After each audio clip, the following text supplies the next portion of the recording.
Good evening, and welcome to tonight's episode of Don't Quit. As we continue the conversation, we're now going to hear from some of the male members of our congregation who've had their own stories, who've had their own circumstances and situations that threw them curveballs. But you're going to hear stories of resilience. You're going to hear, in their words, what it took for them not to quit. Tonight, we open our conversation with Jimmy Britton. Mr. Britton, a member of the church, has shared his story. You'll see it, you'll hear it, and then we'll dig deeper into that discussion. So as I go back, and if some of you can remember some 20, 30 odd years ago, when I walked down the aisle of New Psalmist Baptist Church, having had a stroke, everyone in the church was going, ooh, what happened to him? You know, and it kind of made me feel like they can't help me right now. Only God can help me. So as I took each step going closer and closer toward the front of the church where my Agnes Fields, my aunt, and Bishop Thomas was, I started to feel the energy. And so for me, I knew that I was on my journey for not quitting.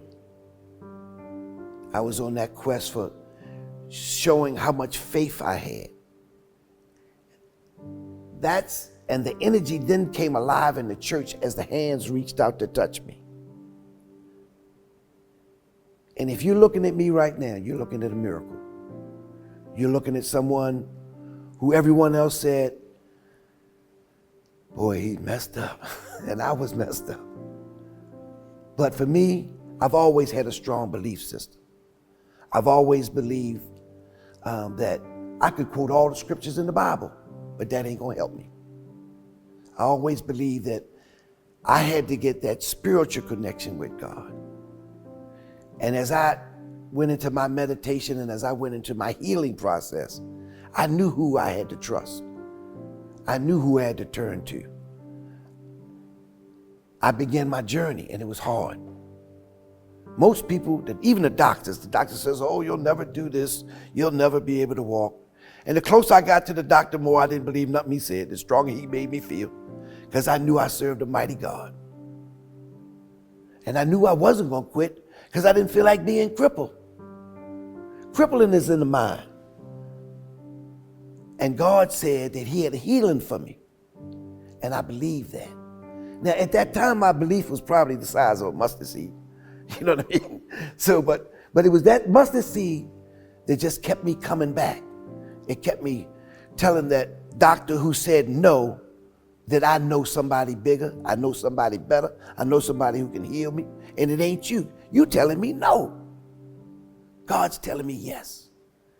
And people start seeing the transformation, and it was like I was walking on water because the transformation came from, you could see the glow. I wasn't walking paralyzed no more. Everything started to change. My whole life, the whole spiritual journey, the marriage, everything, the finances. Man, I was duck broke. That old saying, broken than a duck with a wooden step. Everything changed when I turned it over to God, everything. So I knew I wasn't gonna quit because I watched the process. The process for me was, he took everything that I did believe and he changed it around. He showed me through transformation. Look, you're looking at somebody totally different. When I came down that aisle, I had a cane, I had a hooked arm, and I had a gimp lip. I just saw some days were better than others. And I just knew at that point, when I started seeing I was able to reach out my hand, and my hand got, through surgery. They did a surgery that showed me that I would be able to use my hands again. And then my hip straightened out. That wasn't them doctors. Them doctors think they did that. Yeah, man, I was hurting. You know what I mean? I was hurting spiritually, physically. I wasn't that athletic. person who could just, shoot the hoops, play tennis. I always played those sports. I guess everybody else didn't play, so. But I wasn't able to do that no more. Couldn't go out Drew Hill Park. Couldn't run. I love running, so I couldn't do that no more. Didn't look good in my sports car no more because I couldn't get in it. And it goes on and on. Couldn't fit my clothes, Couldn't do the things that men do. When you see God transform that, man, you just don't even know. You have just no idea when a person is hurting how much they need people to just not. I didn't want no sympathy. You know what I mean? Bishop Thomas didn't give me no sympathy. He gave me confidence. He helped me believe. That was what he gave. Man, if he'd gave me some sympathy, I probably would have never came back to church. It was those sermons that Sunday after Sunday I kept coming to. Those are the things that kept me from not quitting. It ain't had nothing to do with me, because I've been in this church 35 years. From Franklin Town, Franklin Street, Franklin Cathedral. 35 years to this current date, 40 years later. I've been married Bishop Thomas married me 42 years ago. I had the stroke 2 years after I got married. Now you take 38 more years of believing, achieving, and not quitting, and you put that in any mixing bowl you want. And here I am today. Again, a cane, my arm was hooked, and I had a gimp limp. Now you tell me everybody that sees somebody that's got a gimp limp, a cane, and an arm that's twisted. My arm was twisted. My arm ain't twisted today. I walk like a supermodel, proud, shoulders back, head up. I have look at my hands. So when I'm up in the morning, I'm doing like this, thank you, Lord, thank you, Lord, thank you, Lord. Because I'm looking at the man in the mirror.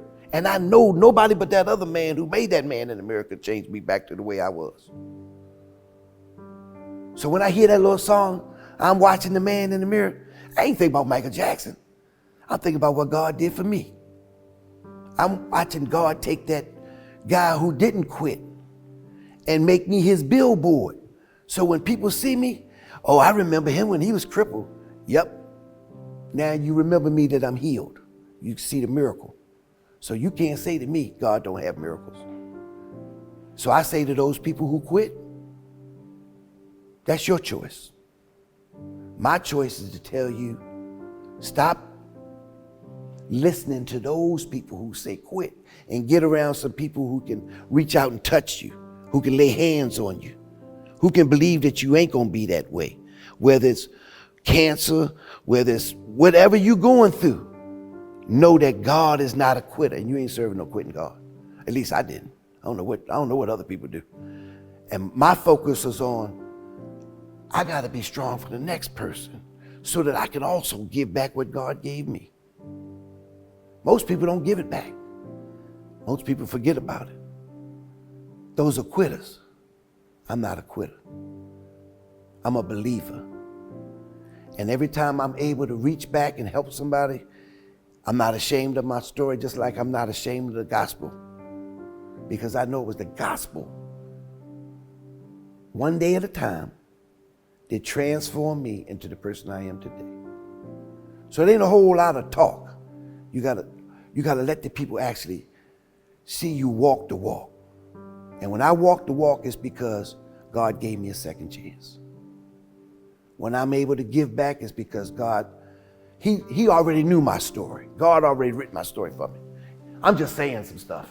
God already said, this is what I'm gonna do for you, son. I'm gonna make your enemies your footstools. So when they say, I remember when, you can look back at them and say, I remember how. See, because I know how God transformed me. You might not know, but I know. And everybody that knows me knows that the person you see, the clothes don't mean nothing, the job don't mean nothing, the business don't mean nothing. None of that means nothing. My joy comes from sharing my story, from telling other people, don't quit. Don't be a quitter. Even the young kids out here today who just can't find their way for whatever reason, it's going to take some time. I didn't get healed in a day. It took years. The healing came through years. The no quitting was the journey. Every day I got up, I just said, nope, I ain't listening to that doctor. Every step I took, every time I fell down, I got back up. They said, you keep falling down, you ain't gonna get back up. I said, well, I'm gonna keep falling down. All the naysayers and the haters and the people in my family and my friends, oh man, he messed up. I didn't quit believing. So for me, quitting is part of a journey of life. You're gonna feel that way, and that's just being human. But not quitting is the success of life. You can quit easily, but if you don't quit, whether you make it to the finish line or not, everybody don't make it to the finish line. Don't let me sit up here and fool you that everybody, I'm gonna wave a wand at you and you're gonna be healed. No, you gotta run the race. And a lot of people want to get to the finish line before the race is over. You gotta let God do his thing. God gotta make sure you're the one. You gotta make sure you're gonna be the right billboard. He don't want you hanging up on 83, driving down on 83, you're the wrong billboard. So he'll test you. He'll test your faith, test your courage, test your dignity, test your commitment. All those are parts of not quitting. I could easily quit. I wanted to quit. Don't let me sit here and fool you. I was like, man, I messed myself up. How did I get like this? I turned that around that day I went down New Psalmist, walked down that aisle. I toned out everything and everybody, and I toned in and not quit. It could have been easy for me to just sit there. And I see countless people who have experiences. And I say to myself, and I say to them, you need a body of people around you that believe in you, that believe in your healing. You don't need a bunch of people saying, listen to the doctors. They ain't praying for you. Prayer works. Quitting don't. You know what I mean? It's that simple. The prayer is the process. The prayer is the, part of not quitting. They get you the strength to overcome. And that's what it was for me, man. It was just that simple. And it took, like I said, it took years. Then when it came to light, and I saw people who were like, everything came to life. My mind was transformed. I was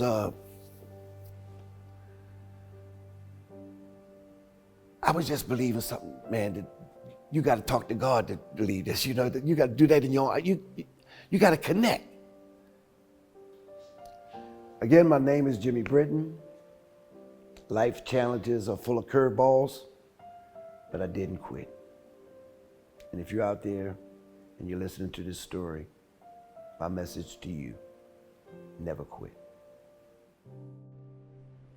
So, Mr. Britton, you told us in your story about having a stroke. And you said there was a couple years, there was some time between the stroke and how it left you paralyzed on one side of your body. How mentally, how hard was that to be in a position to go from able-bodied, doing what you normally do, to having this stroke and being restricted totally? So I guess the restriction was the shame, how could this happen to me? I'm a young guy, full of life, full of energy, life of the party. And I wake up one day and, the doctors are telling me, you're not gonna be able to walk again. Mentally you shut down, you don't know what's going, So your first reaction is what the doctors tell you. The other reactions are, what are my friends going to say? What's my family going to think? Then you begin to doubt things, and you just really just don't have it all together right then. So the first part of whatever happened during that initial conversation between you and the doctor was like hopelessness and not knowing who to turn to. So you can holler, scream and kick and yell and talk about all the religion you want. I could quote every scripture in the world. But I needed something more, you know what I mean? I needed a different message. That message didn't come right away for me. You chose the word shame, though.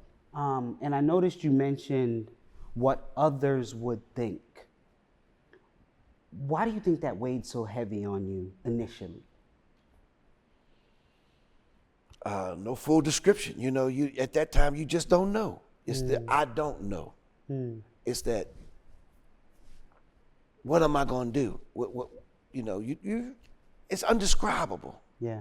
You know what I mean? So you're like looking at the man in the mirror and like saying, who am I? And what am I gonna be? Yeah. Now that this has happened to me. I got that. And I thought about that as you were talking, because what I took away from your statement was, how are others going to define me now that I'm not who I was before this incident took place? But you're not who you were in one sense, right? You're still there, but your perception of who you are is different. And as men, oftentimes we define ourselves by what we can do. And so if that's changed in any way, then I'm a different person if I can't do what I used to do. Tip, I think you know a little bit about that. Initially, you know, when you can't do the things that you want to do, just that processing in the early stages of it all. What's that like? What was that like for you? For me, it was extremely difficult because I didn't have an example of what it looked like. It was a lot of, it wasn't shame for me personally, it was a lot of anger associated with that. And just I really had to learn how to build the plane while flying it at the same time. And I had no choice but to fly it, because if I didn't fly it and build it at the same time, I would have crashed and burned. So a lot of it was trying to wonder and figure out how the world would respond to this version of Tip. Like you said, people were used to me being able to do certain things, provide certain things from an able-bodied standpoint. But how would they receive what I'm able to do from this standpoint? So I think for me, I had to figure out how to provide a semblance of what I used to be able to, but from a mental standpoint. I had to become that much more of a thinker, that much more of a planner, that much more of a communicator, so people can still see that I have value even from this position. That's real. Was that early on, or was that your real first, like when we telling the gospel, was that your first reaction? Because like for me, the gospel is, my homeboys ain't gonna hang with me no more. You know what I mean? I can't go to the football games, you know, I ain't hooping no more.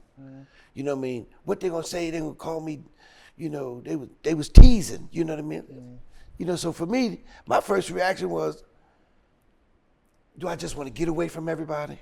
Or do I wanna go shelter down, you know what I mean? So being real, I didn't have nobody, like you said, I didn't know how to fly a plane and build it at the same time. That's real good. Yeah. I wish I did, because you were a lot younger. I was a lot younger at that time, so I ain't have nobody to give me that information. You know what I mean? And I don't even know if I was ready to crash, like you say. I just didn't know what direction to go in. That's when I turned it over and gave it, you know. I just gave it to God and said, man, I don't know what I'm doing. I'm going to get out the way and figure it out later on. Hey, Mr. Britton, real quick though, but because you said you know, you didn't have an example and you wanted to withdraw,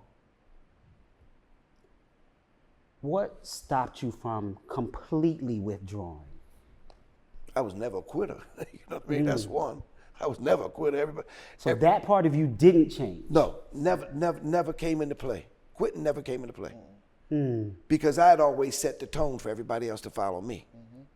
So they was like, Jimmy Ken. That was my name, Jimmy Ken. I can do anything. You know what I mean? So I wanted to always maintain that image of Jimmy can do it. And when it happened, Jimmy couldn't do it.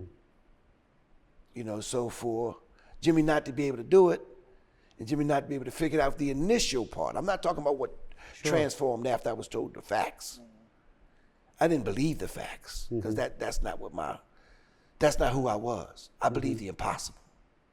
So the facts were the doctor said this, but I didn't believe nothing the doctor said. Wow. Because I knew right then and there he didn't have my best interest at heart, no way.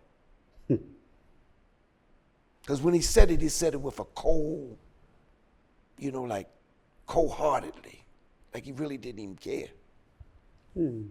So that went in my gut, you know what I mean? And then I had to figure out what the other side of the gut was doing, you know what I mean? So when I put those things together, that's when I said, it's bigger than him. He can't figure it out no way. And whatever comes out of it, whether I get transformed or whatever comes out, I'm determined not to let him say what my outcome is going to be. Wow. That was the fight for me. That doctor pissed me off so bad that day. Like we cuss at football games, he was about to get it. You know, Mr. Britton, that's actually one of our other members shared. When she shared her story, she talked about the way she received the message from the person who was charged with giving it to her, and how she also mentioned something very similar, how it was very cut and dry. There was really no compassion. There was really no understanding. But that she was left to kind of sit with this diagnosis. And that's kind of what you're talking about. And you said the doctor just kind of gave it to you and was like, this is what it is. Walk right in the room and walk right in. He didn't even sit.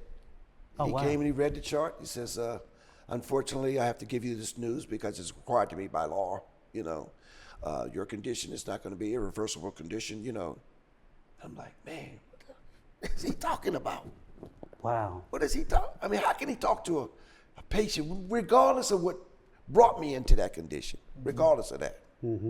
How could you be so cold? And then I knew that he had no compassion for me or anybody that looked like the color of my skin. Yeah. He don't know how much he helped me. He was a blessing in disguise. Because I could have crashed right then and said, I give up. And then I could have waited on everybody to wait on me. I felt sorry for myself. I got out of that just like that. The initial part was confusing. But the reality part was, I'm going to prove you wrong. Because I know God. And I don't care how well I know him well enough to know that things are going to change. Might take a long time, but they're going to. And it took a long time. Took a long time. How long did it take? Years. I ain't getting touched by the magic wand. It took years. You know what I mean? And I was fighting all those years, you know what I mean? Every day I looked for an answer. I couldn't find an answer. But I knew not to give up. I knew I wasn't quitting. It was going to get the answer. See, I believe that there's a couple of no's that you get. There's the initial no that I tell you, N-O. No, you're not going to be right. Then there's the K-N-O-W. That if I know something greater than you, there's a chance that I'm going to make it. So I start putting that K and that W on that N and O, and I knew the only person I could trust was God. I couldn't trust you. You didn't believe in me. You ain't want to be my friend because I was walking with a cane. I had a gimp limp and a hook arm. You ain't want to have no conversation with me. You was talking behind my back. You know, what the people in the church gonna say? You know, oh my. It was all of that, man, when you first got it. And I can still remember walking down that aisle. Yeah. You talked about that in your story. Mr. Britton shared how he came down the aisle and the reaction from the church, from the members of the church, Talk about what it was like to go through that, to have these folks looking at you, to seeing you, I mean, for many it might have been like seeing a miracle, right? Well, What when you was look that at me like? today, you're going to know that you've seen a miracle. I don't care how you describe it. I don't care how you picture it, whether you believe in it. I don't need you to believe in it. For me, when I walked down that aisle, I was willing to do anything. You know what I mean? Because in that initial walk, I had the faith of the mustard seed they talk about. Yeah. It wasn't really all prolific and I quoted scriptures and all that stuff. Nah, man. I was just trying to tell God, I surrender. I'm in your hands, man. And whatever come out of it, the initial walk was surrendering. As I got closer and closer down to the front, that's when the miracle happened. It didn't happen by me walking. The miracle came through not the instant gratification of being healed or nothing like that, because that was a long process, man. That was operations, doctors, gossip, rumors. So as I got closer to that, and I saw that the miracle was inside the church. It was the people in the church who were real, who didn't know me, who was praying for me. Wow. They didn't know me. Wow. They knew this little guy who dressed up real nice and brought his little pretty wife to church. But they didn't know me. And they surrounded me with a miraculous love that I never felt before. And you can believe what you want to believe. I don't really care what you believe. I know what I believe. Yeah. It was real. Yeah. It was so surreal that it was almost like you could feel something that was never inside of you happening to you. And it was a different kind of love. It wasn't a street love.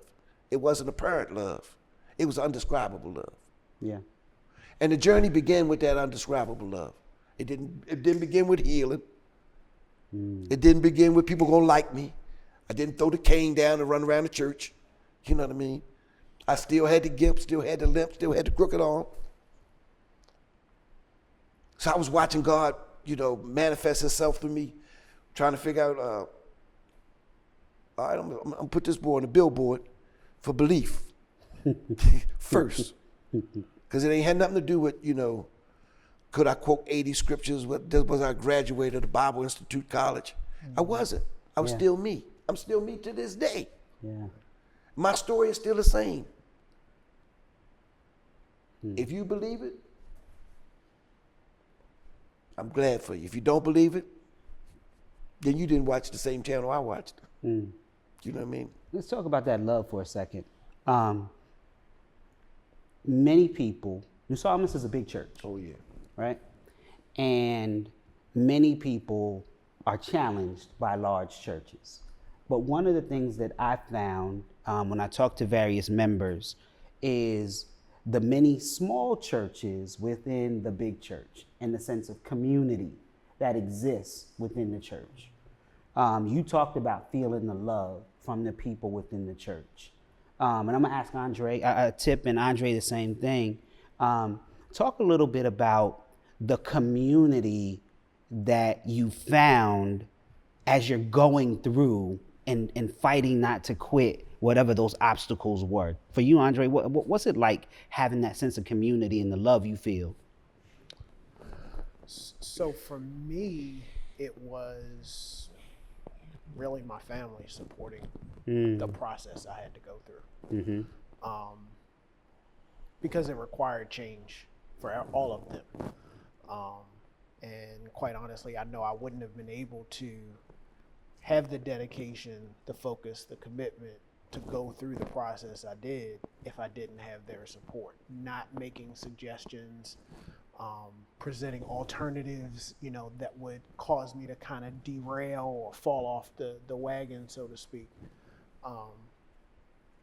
But really having that sincere family support was what got me through.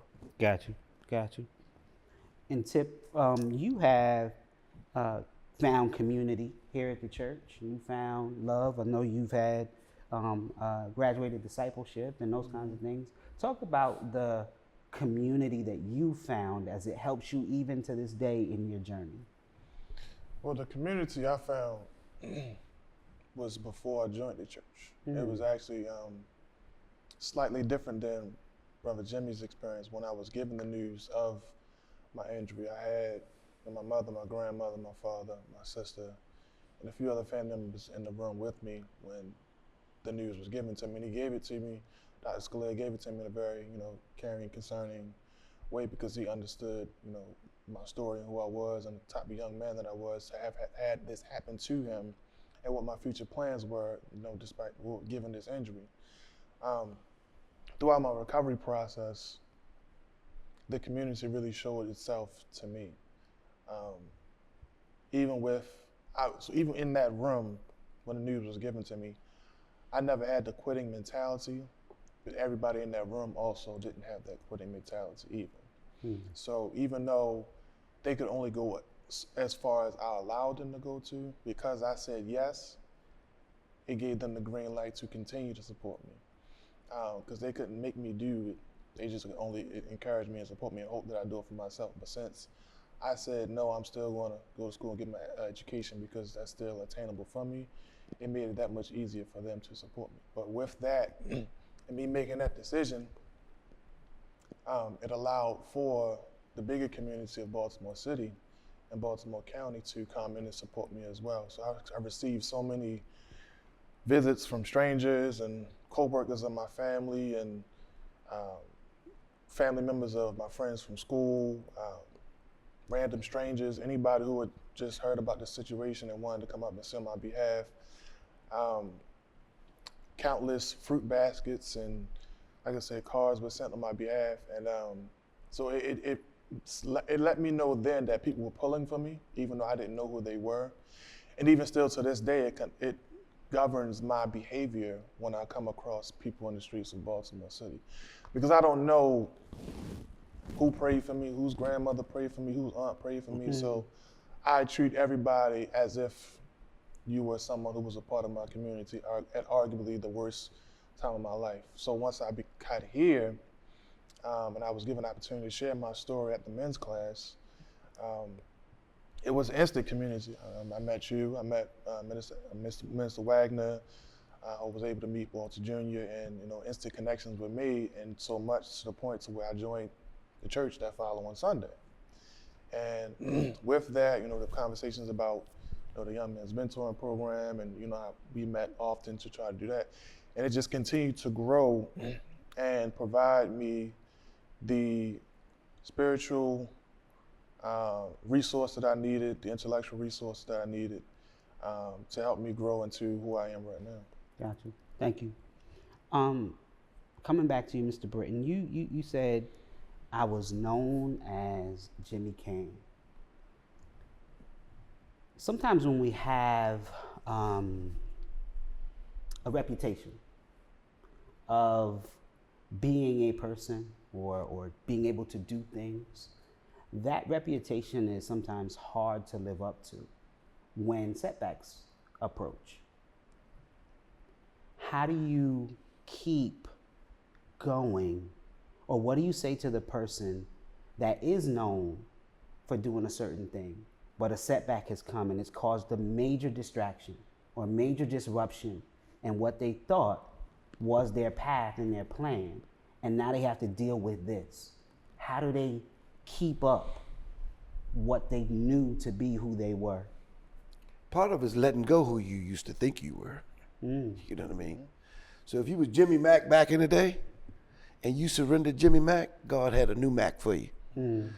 So it was that part of me that helped me get out of my way and allow other people to come in and trust me in a new way. Because you didn't want Jimmy Mack, because Jimmy Mack had question marks. You know what I mean? I was the guy that when I went over to your daughter's house, she was like, "Get away from my house." So that was being slick. Yeah.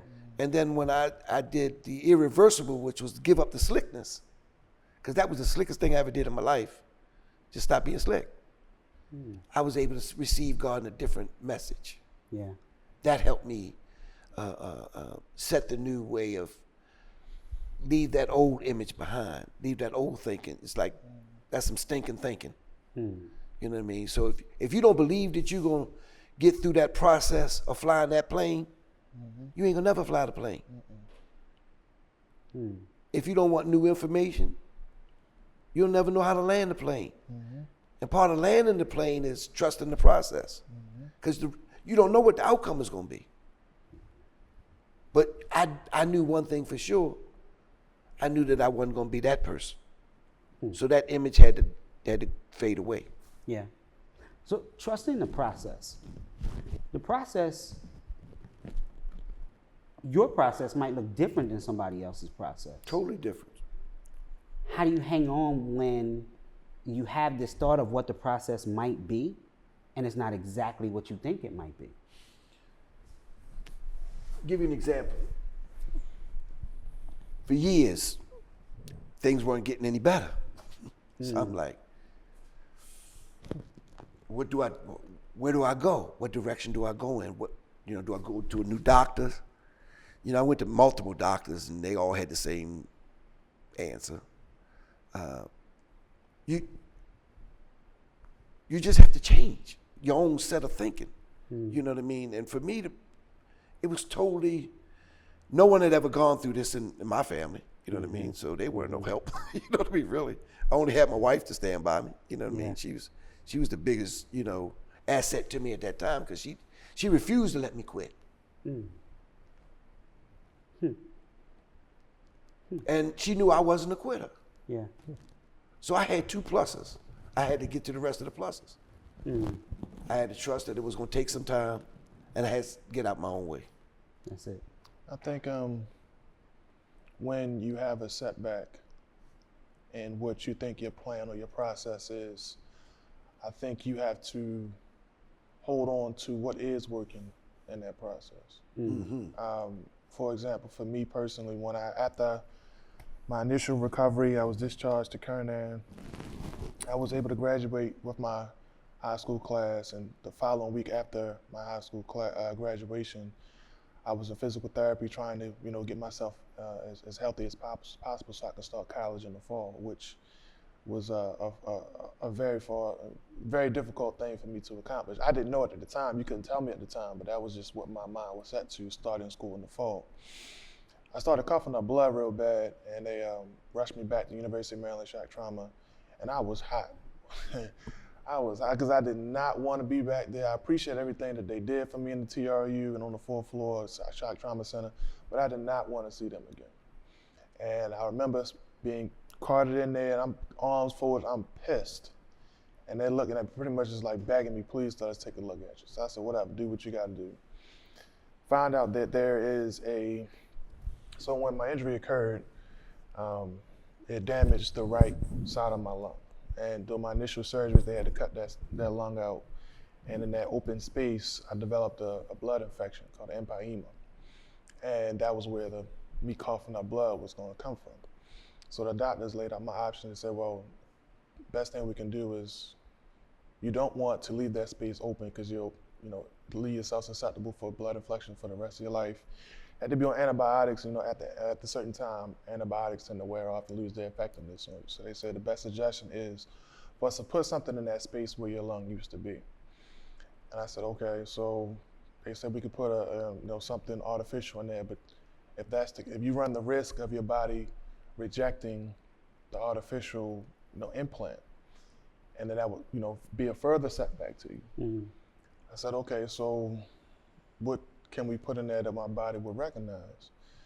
They say your best option is to cut your chest muscle out and put it in the space where your lung used to be.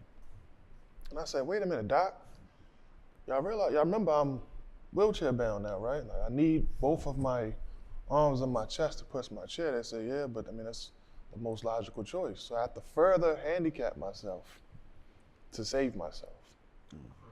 I remember waking up after they did the surgery. I had about 70 staples in my chest from here to down, and a whole bunch of scar tissue that I'm still working through to this day, 18 years later. Certain areas of my chest is still sore from scar tissue from that surgery. But I did what I had to do I hung on to what I could with that process of knowing that this was necessary to help me get healthy again so I could continue on the path of my new goal, my new ambition, So yeah, that was, Mm. I hung to what I could control Yeah. and push forward with that. Yeah. Well, Mr. Britton, Mr. Jimmy, thank you for your contributions. Mr. Jimmy, thank you for sharing your story.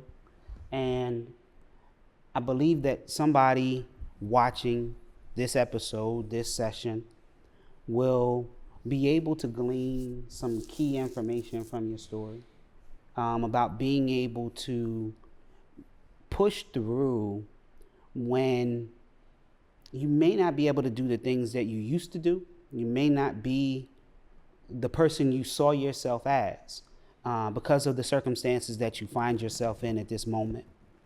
But I would encourage you to hear what Mr. Jimmy shared and what the other gentlemen shared tonight about finding community, about finding that inner strength, about using what's working for you, even if everything isn't working, about using what's working for you so that you can continue to push forward, so that you can continue to keep up the fight, so that you can surrender and at the same time not quit.